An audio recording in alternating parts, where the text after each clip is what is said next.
How do you top your love for your cat? With a cascade of decadent savory gravy over a mouth-watering mousse pate. Fancy Feast gems. 2 gourmet pâtés in one convenient pack.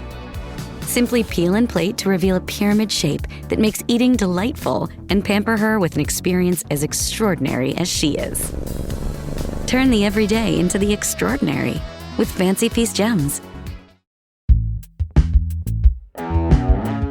Today on CityCast Boise, we're diving into the story behind one of Boise's most beloved traditions, street paella.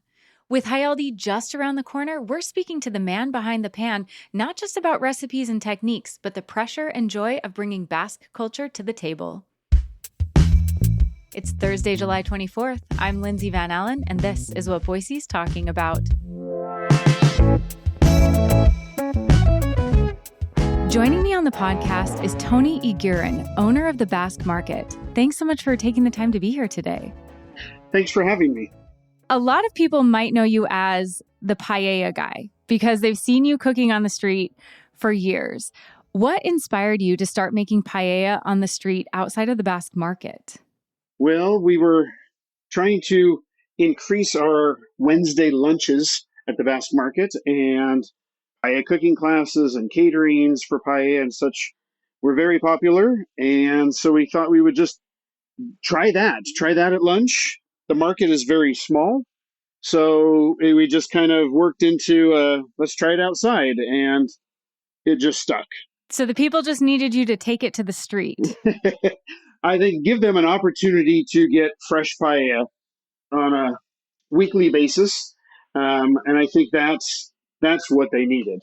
Taking it to the street was just a fun little feature that worked out for us due to space, but worked out for them. They get to watch and see it and feel like they're part of the experience. So what's the biggest crowd that you've ever served, or maybe the most unique event that you were ever asked to cater paella for? So I think our largest event was pre-COVID for a conference that was in town, and we served 900 people.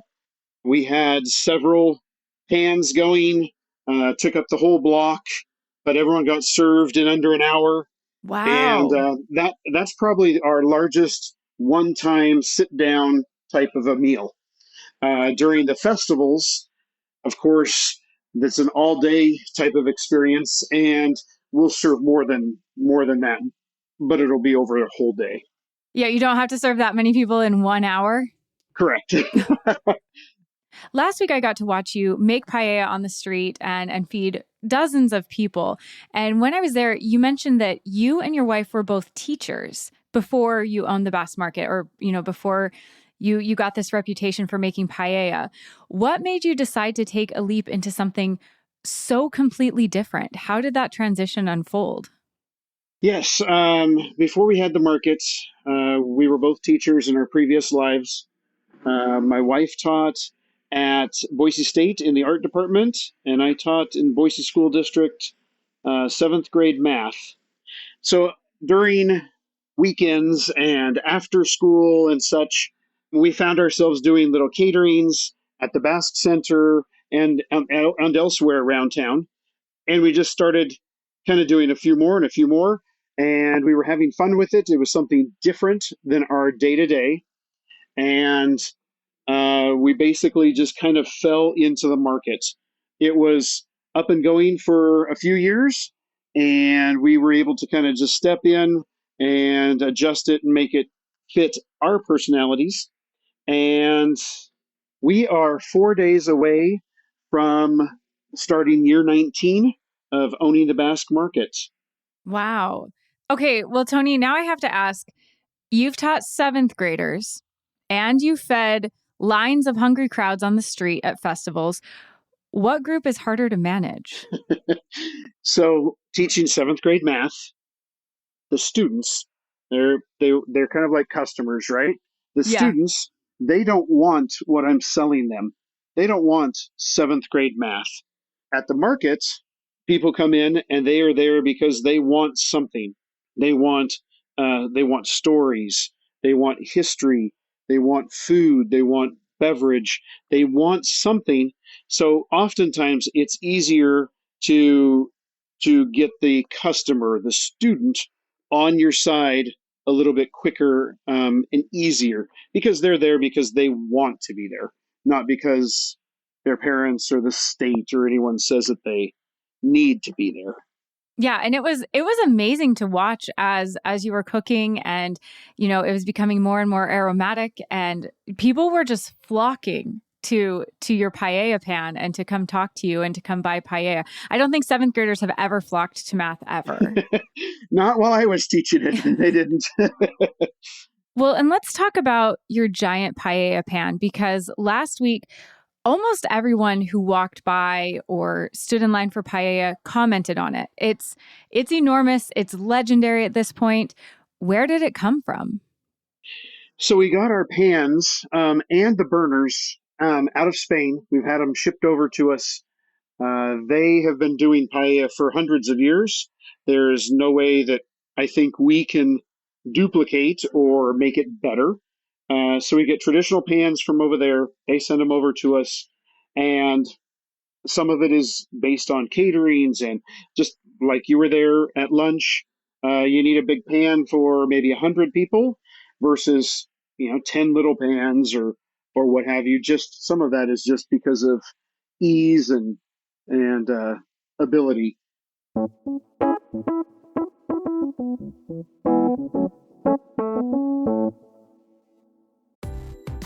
This episode of CityCast is sponsored by Babbel. Learning a new language opens the door to new friends, new cultures, maybe even a whole new life. So why not start that journey today? You can start speaking a new language with confidence thanks to Babbel's conversation-based technique that quickly teaches you useful words and phrases about the things you actually talk about in the real world. I'm CityCast CEO David Plotz, and I've been learning Spanish with Babbel, just one of the 12 languages you can learn with it, including Dutch, French, Italian, which is going to be next for me, Turkish, and Russian.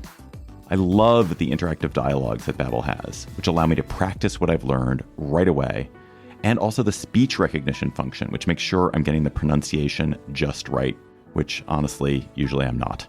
Also, I love that Babbel's lessons always cover actual things that I talk about in the real world, like food, talking to people I've just met, and also food. Staying motivated to learn a new language has never been easier thanks to real-time feedback, progress trackers, and handy visualizations in only 10 to 15 minutes a day on Babbel's mobile app or website. So get talking with Babbel. I want you to learn another language, so I'm teaming up with Babbel to gift you 55% off subscriptions, but only for our listeners at babbel.com/citycast. Get up to 55% off at babbel.com/citycast. Spelled BABBEL.com/citycast. Babbel.com/citycast. Rules and restrictions may apply. Hey, it's Ryan Reynolds here from Mint Mobile. Now, I was looking for fun ways to tell you that Mint's offer of unlimited premium wireless for $15 a month is back. So I thought it would be fun if we made $15 bills. But it turns out that's very illegal. So there goes my big idea for the commercial. Give it a try at mintmobile.com/switch. Upfront payment of $45 for 3-month plan, equivalent to $15 per month required. New customer offer for first 3 months only. Speed slow after 35 gigabytes if network's busy. Taxes and fees extra. See mintmobile.com. When we met last week, you mentioned that you were born and raised in Boise and grew up around the Basque Block, dancing at events, and now you've become a cultural mainstay here. Do you see your work making paella, running the Basque market, as preserving Basque culture in Boise and maybe passing it on? I would say that I do think a big goal of ours is to keep the culture alive and to continue passing it along, like it was passed to me, and hopefully it's being passed to our daughter and then our granddaughter and so forth. I don't know that I feel like I'm a cultural icon or the market is. I'm hoping that we're just another cog in the wheel to try and keep the whole group together, between the market and the museum and the Basque Center and all of these entities on the street. Hopefully, working together, we can keep it going. On our own, we're only so big and we're only so strong. But that teamwork kind of idea, I think, is kind of what we've got and we're hoping for. Yeah, I absolutely love that idea. Do you think that growing up Basque shaped the way you think about hospitality or food or gathering people together? I'm sure it had um, some effect. Um, you're gathering together with friends or family. You're eating, you're drinking, you're talking. There isn't a hurry to eat and get done in the next 20 minutes, or you're not standing around shoveling food. You're sitting down. There are no phones, and you're talking. And I feel like that's important. I think that's a big part of the community, and I don't know that it's necessarily a Basque item. Um, I think it should be an everyone item where we all kind of take our time, eat, relax, talk at least one meal a day with other people, your family, someone. And I think that helps everyone. What's a dish that you make at the Basque market besides paella that instantly takes you back to your childhood or your family's table or to, friend's house growing up? That I think would easily be our rice pudding, our arroz con leche. As a child, I remember growing up, and every so often we would have, for whatever reason, my mom would decide that we had extra milk, and she would make rice pudding. And it's not a 5 minute process. It takes time and everything. And so as it's on the stove, my little brother and I, of course we're smelling it and we know what's going on and stuff. And there were times that my dad would come home and the rice pudding would already be gone. We were just, I don't know, we're wild animals eating rice pudding, which sounds insane, but I think that's one item that we make at the market, or I have a bite of, or taste, or what have you, and yeah, I think of my mom and making that, and just kind of that growing up period. And after all of these years of making paella, what have you learned about the art of maybe street cooking or taking this art out to the street? Not maybe just the cooking part, but the ritual, the community that gathers around it. I think a lot of it is kind of like I mentioned with the eating of meals and such. I feel like people come up and they want to ask questions. What is that? What are the ingredients? Some people want to compare. At home I do this, or I had paella in this location and it was more like this, or it had that. And so I feel like that talking about that food, it's an easy way to break the ice and kind of get everyone talking and being on the same page. And instantly you're part of the community, and then the next thing you know, you're sitting next to someone you don't know, and then you're you know continuing, and you've got a new friend. So I think a lot of the cooking outside on the street is not necessarily just cooking. You have to be able to talk, answer questions, listen to people, and I think that might be on certain days the hardest part. Well, I have to say it was very impressive. Like you said, I was watching you cook. It was like part cooking, the paella, part cooking class because people were asking about ingredients, about how you make it, about your process. Also part like just talking about the pan and your history and Basque culture. And I thought it was so amusing because you would talk about like, oh, people are going to ask this question, and then immediately someone would come up and ask that question. Like it was like a whole production. It was really incredible to watch, honestly. Thank you. We got you tricked. um, no, I think over doing it for so many years, you've heard so many things that you kind of know what to expect. There's a little twist here, a little twist there, and that keeps it not as mundane, boring. That kind of changes it up a little bit, and keeps it fun.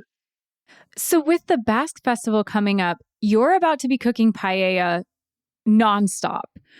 What does this festival mean to you, both as a local kid who grew up dancing on the block and now as one of Boise's most visible Basque ambassadors? Whoa, that makes it sound like there's a lot of pressure to be a visible ambassador. I definitely don't want to add to the pressure. You're just right on the street cooking the paella that all the people want. I think of Hialdi a couple ways. One way is it's a great way to get together with friends and family and acquaintances and everything. Once again, from early childhood to current, that type of thing, and it's a nice way to see everyone. Of course, as we're getting older, we all have lives. We don't talk to each other as often as we want or maybe should. And this is a great way to kind of reconnect, even if it's just for, one day or a week or, whatever we're able to partake in.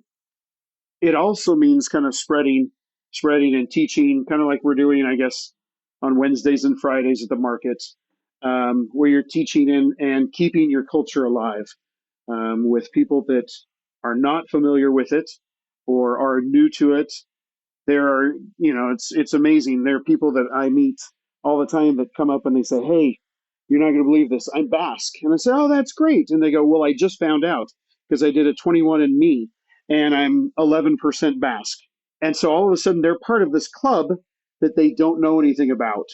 And so it's fun to see the excitement in their face and, ask them if they, what they know. Do they know the town that they're from? Do they know this? Do they know that? And try and help them discover and have fun with this new thing for them, because it is exciting. I think it's part of being, it's being part of a club. Yeah, no, I think I have a similar experience where my husband's father found out he was Italian. And that was really fun for my husband's family to kind of find out about this heritage you didn't necessarily know about. And it's fun to have watched him rediscover that and to watch his family rediscover that. So I imagine it's very similar for people who find out they're Basque. And there's this whole beautiful, rich culture that they have a heritage to that they didn't know anything about. Yeah, it's great. Or another is like when people come up and they're like, "Hey, we're going to Spain or we're going to the Basque Country. Where do we go?" And it's like they're asking myself or my wife Tara or whatever, and we're like, well, where do you land and how much time? And there have been times where I feel like we've put together people's their whole trip, their whole itinerary based on what we like, hoping that they'll like it. But it's fun for us because we're talking about things we like, and go see Aitor. He's a great guy and he does this, and it's fun, but crazy.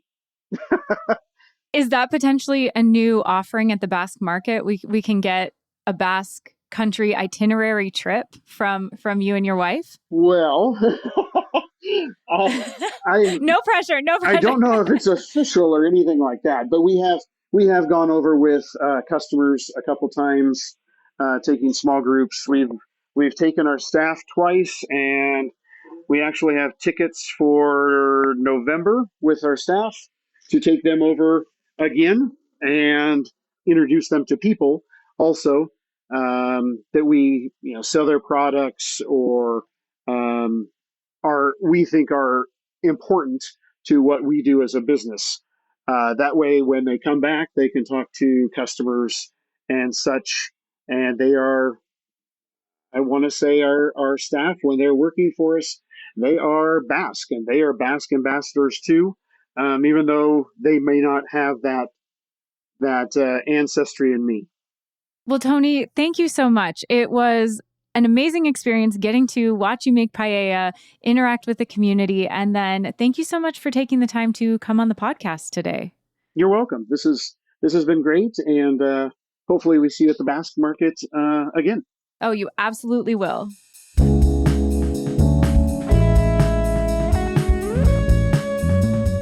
That's all for today here on CityCast Boise. If you enjoyed the episode, don't forget to tell your friends about the show so you can all meet up for paella. We'll be back tomorrow morning with our Friday News Roundup. You won't want to miss it.